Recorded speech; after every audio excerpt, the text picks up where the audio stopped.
Today's the day, the last day you can register to vote in the November 6th election. Good evening to you once again. I'm Ed Dranch. Tonight, many districts are reporting a late surge in young first-time voters.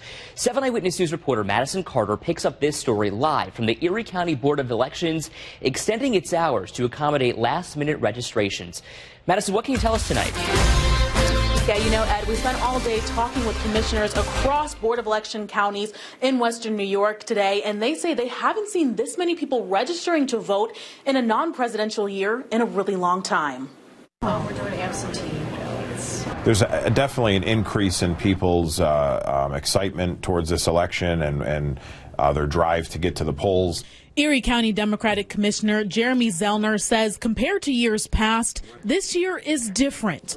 Across the hall, Republican Commissioner Ralph Moore says it's not just the higher number of people registering. In the past few years, we've seen more people register independent or blank, or choosing not to enroll in any party affiliation. In some calls we made to neighboring counties, it seems trends are all over the place this year. But there's one thing that's in common for almost all the districts in Western New York: new voters. Now that I'm getting older, I'm realizing there's more important, not just like the general election, there's more important elections in between, and I'm getting more educated about it. Younger voters are making it a point to have their voices heard. In the climate we're in, like anything really matters.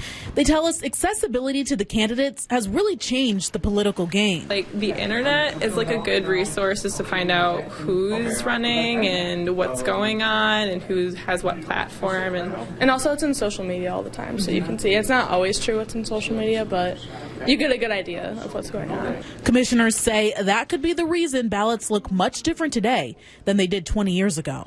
They're taking the time to exercise that right to understand who the candidates are, know their positions, and then vote for that person as opposed for the party. Yeah, and listen to this, really interesting. Just before the show started, we got a call from the Niagara County Board of Elections saying they actually got a stack of about 200 to 300 voter registrations just before they closed. They said in those registrations, people were switching from major parties to minor ones. But we're here at Erie County Board of Elections right now. They have extended hours tonight. You have till 7 o'clock, about another hour and a half to get down here to cast your vote. But if you can't make it in, make sure you postmark your voter registration by tonight. They must have it by the 17th in order for that to count. We're live at the Erie County Board of Elections. Madison Carter, 7 Eyewitness News.